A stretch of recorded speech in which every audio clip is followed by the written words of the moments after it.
मना कर दिया। महाराज अब नहीं रहे। ओह पिताजी, आप सब सिधार गए।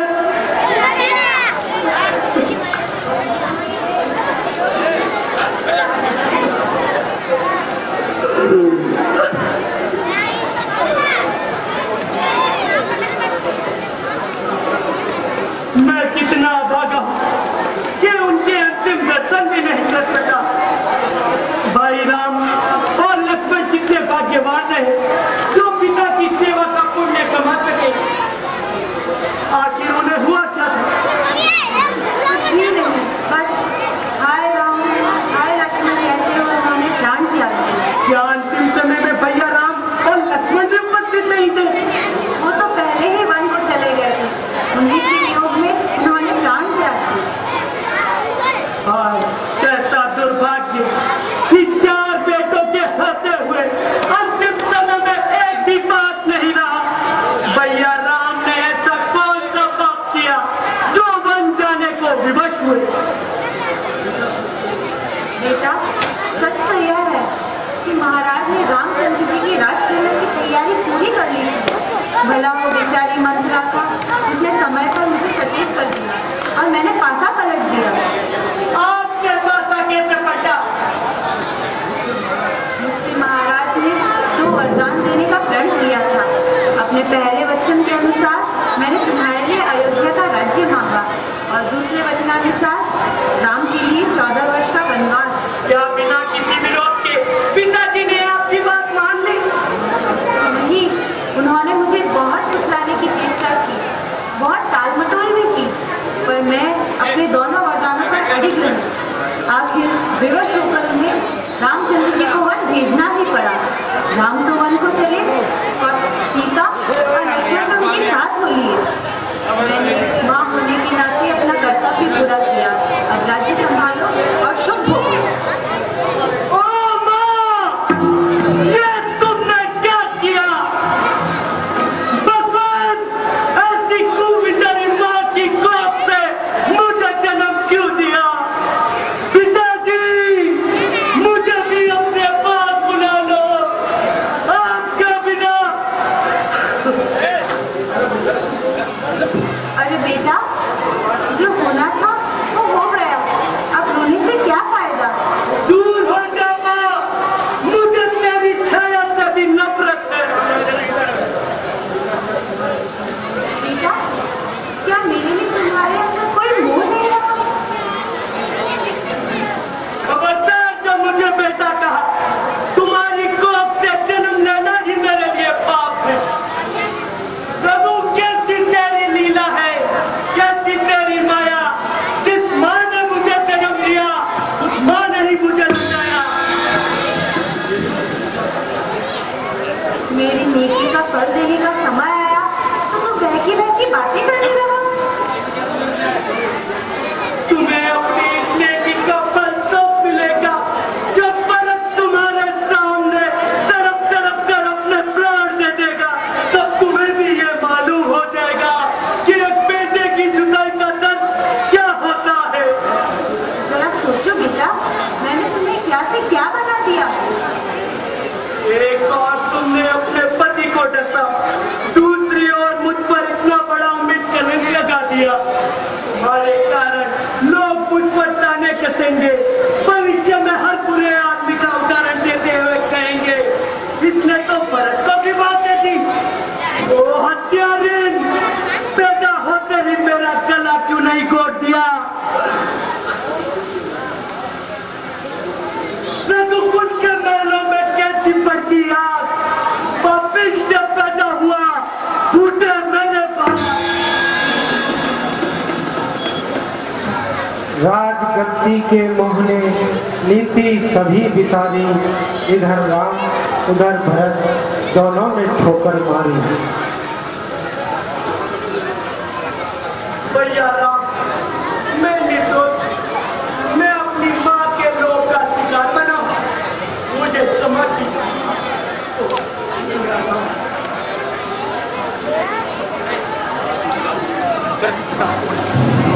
पूजा कराऊं कि नहीं कराऊं? कोई नजर पूजा करा दूं।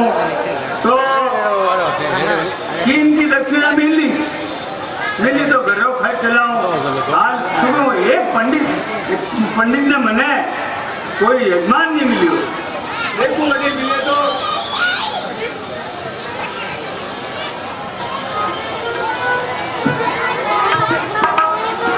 अरे यार कोई पंडित जी देख गए, आज सुबह कोई पंडित जी नहीं दिखे यार। और दिखा तो दिखा ही हो।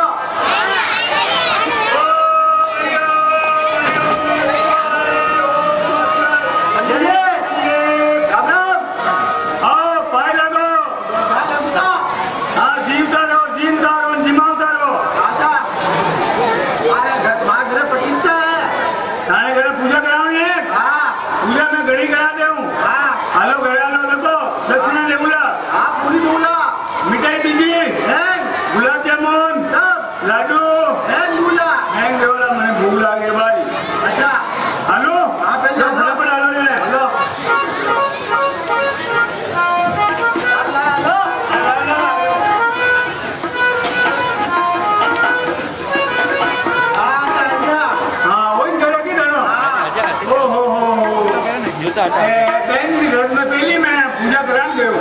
कौन सा बहन जी है? बहन जी कौन है? ऐश्वर्या राय है। ऐश्वर्या राय। अच्छा वह है। हाँ तो मैंने कभी टेलीफोन करते जो मैं ही बड़े पूजा कराएंगे। वो कर मैं तो आप पूजा कराओ। हाँ दिया जाओ है तो सा ना पाल के बैठो। देखो हाँ वो है पूजा रो काम। अच्छा मेरी जीव में हाथ रहो। कौन सा है? हाँ वही जीव में हाथ हो है। वो है तो है।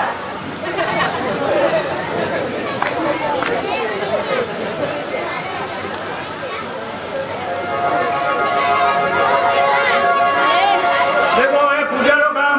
हाँ ये मैंने पूरी सावचेती रखनी है। देखा मंत्र मैं बोलूँ मंत्र थाने बोलना है। समझ गया? मिक्सर में लगाया।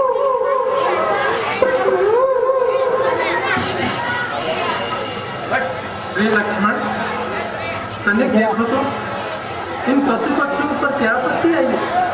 ये क्यों घबरा रहे हैं?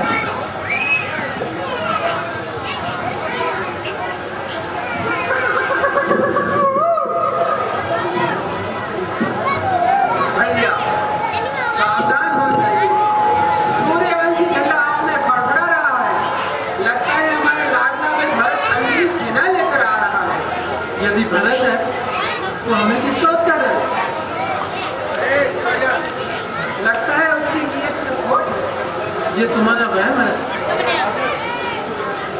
वो तेजी से बढ़ा चला आ रहा है और आप देख समय बर्बाद नहीं है। लक्ष्मण मुझे अपने भाइयों पर पूरा विश्वास है। मैं आपके विचार से सहमत हूँ। निश्चय वो आक्रमण करने के लिए आ रहा है। क्या भरत का चरित्र इतना निकृष्ट होता हो सकता नहीं? लक्ष्मण मैं अपने भाइयों को भली बात जानता हूँ। मेरे विचार से भरत ऐसा सोच भी नहीं सकता। तो भैया क्या इतनी बड़ी सेना वो दिन बहलाने के लिए ला रहा है? कोई बात नहीं, इसे लेने को। भैया आपकी इसी विनम्रता ने हमें महलों से वनों में पहुंचा दिया। भरत हमारा समय कर निष्कंटक राज कर लेना चाहता। मैं भी क्षत्रिय वंश का रंग मुझसे जुड़े बिना भरत अपनी योजना में सफल नहीं होगा।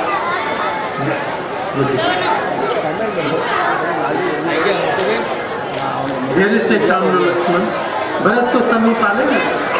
यदि उसका निश्चय युद्ध का हुआ तो उस प्रसंग में तुम्हें रोकूंगा नहीं।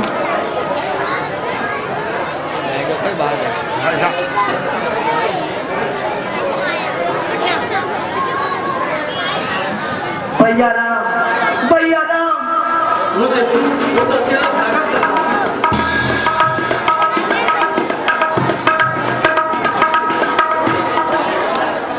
प्यारे भरत ये रोना कैसा? मैं तो सपने में भी तुम्हें बुरा देखता हूँ तो चिंतित हो। मेरी उपस्थिति में तुम्हें किसी प्रकार का कष्ट हो तो फिर मेरे लिए धिक्कार है। चले आए भरत को दुनिया दीन में खोके, बिताऊं जिंदगी के दिन किसके आसरे होके।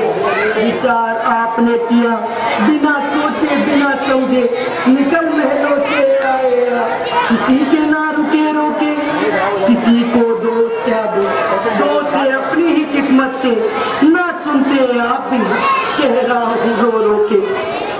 हाय किस्मत, हाय तकदीर, हाय वो कर्म के चक्कर, मेरी माता नहीं किए मुझसे ये छल कपट और धोखे। तुम्हारे कंधों पर रघुवंश की जिम्मेदारियों का बोझ, तुम्हें पिताजी की इस प्रकार सेवा करनी चाहिए कि उन्हें हमारा भाव न सकते।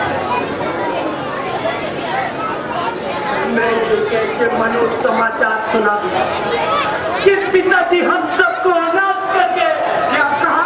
पिताजी नहीं रहे।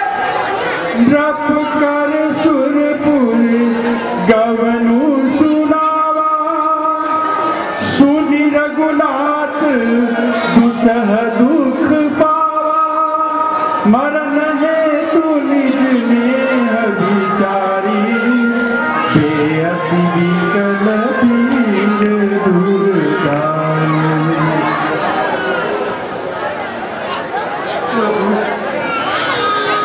तुमने ये कैसी लीला की? हाँ पिताजी, अब मेरे सिर पर क्या रोशनी का हाथ कौन रखे? भैया अब जबकि पिताजी का साया हमारे सर पर नहीं रहा, तो रघुकुल राज्य की रक्षा के लिए ये आवश्यक हो गया कि आप भी वापस लौट चले। ऐसा करके मैं पिताजी की आत्मा को शांत नहीं करना चाहता। जीवन में जो वचन उन्हें दिया है उसे मैं प्राण रख पूरा करूं। तुम तो जानते ही हो, रघुकुल रीति सदा चली आई, प्राण जाए पर वचन न जाए। कहूँ क्या बता अपनी मुसीबत का सताया हूँ, दुखी होकर दादाजी शरण आपके आया हूँ। अभी दिन के बरत के खेलने और खाने के इस अवस्था में लावारिस बनाया हूँ। कहीं लानत, कहीं फटकार, तो कहीं निस्तार पड़ती है। जन्म से जैसे मैं लिखवा कर लाया हूँ, पनोरा का अयोध्या के चरणों में दबा दो मुझको, दया करो मुझ पर, इसलिए दिल से बुलाया हूँ। प्यारे भरत, मैं तुम्हारी प्रेम को भली भांति जानता हूं, पर क्या करूं? शास्त्रों की आज्ञा और धर्म के बंधन से मजबूर हूं। यदि मैं अपने वचन से विमुख हो जाऊं तो पिताजी का पूर्ण प्रताप और यश भी नष्ट होगा। यदि आपका यही निश्चय है तो मेरा भी निश्चय सुन लीजिए। मैं तब तक आपके साथ रहूंगा जब तक कि आप वनवास की अवधि पूरी नहीं कर लेते। वनवास की आज्ञा केवल राम के लिए, न कि तुम सबके लिए। फिर भाई लक्ष्मण को ये सौगात देखी, क्योंकि पिताजी ने इनके लिए कोई आज्ञा नहीं दी। तुम्हें तो अयोध्या का राज्य सौंपा है। जनता समय के साथ स्वर्गवासी पिताजी का भाव भी भूल जाएगी। बाकी ये तो भरत कैसे सहन कर लेगा कि उनके चहीते राम को वन के दर्द झेलने पड़े। बने हैं सारे ही दुश्मन मेरे भगवान, दया करो उन पर, पूरी तरह सताना हो। चलो वापस, नहीं तो किसी जगह ही प्राण दे दूंगा। घर पर अकेला ना जाने की कसम खाते रहो। मुझे धन संकट में मत डालो।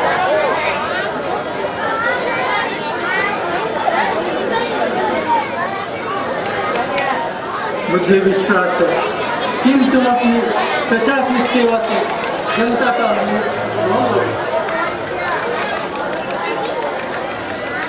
आखिर मेरे लिए इतनी व्यवस्था कैसी? बिना राम के मैं राज्य की कल्पना भी नहीं कर सकता। मैं राम का सेवक बनकर रह सकता हूँ, राजा बनकर नहीं। भरत, हट मत करो। मुझे किसी प्रकार के धन संकट में मत जाने दो। मेरे कारण आप किसी धर्म संकट में पड़े, मैं कदापि नहीं चाहूंगा। एक भाई का भाई के प्रति क्या कर्तव्य होना चाहिए, मैं इसका तन मन धन से निर्वाह करता हूँ। आप किसी ग्लानि वस्तुओं में ना पड़े, आप केवल मुझे आशीर्वाद देकर विदा करें।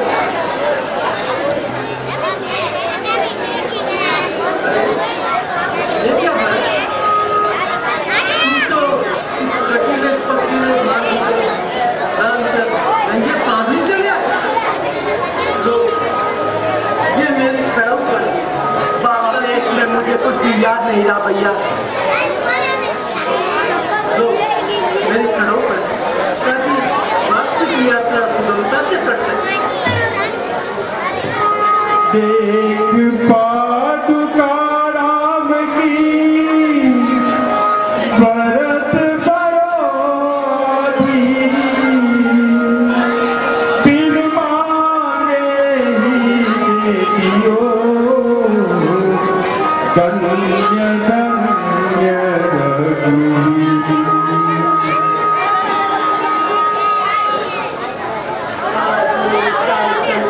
निताई में भूल गए। आपकी चरण पादुका पाकर मैं धन्य हो गया। ये आपकी निशानी मुझे साहस बल व सेवा बल प्रदान करती। ये मैं राज्य सिंहासन पर रखकर एक चाकर की भांति राज्य का संचालन करूंगा जब तक कि आप भैया लौट कर नहीं आते। भरत, मैं तुम्हें वचन देता हूँ 14 वर्ष की अवधि पूर्ण होती है मैं अयोध्या लौट आऊंगा। अब घर जाओ मोरा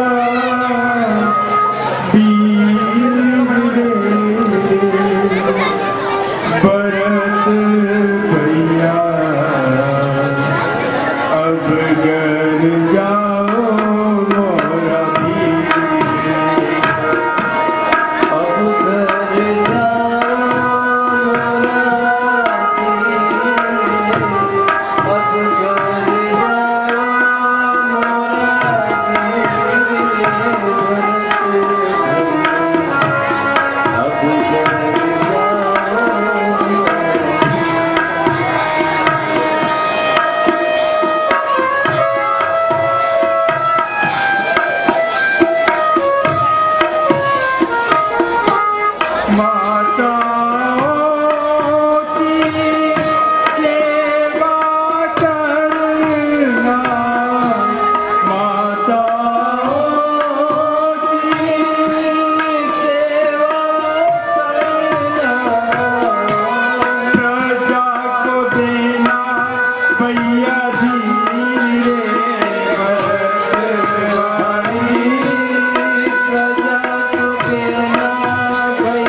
Ooh.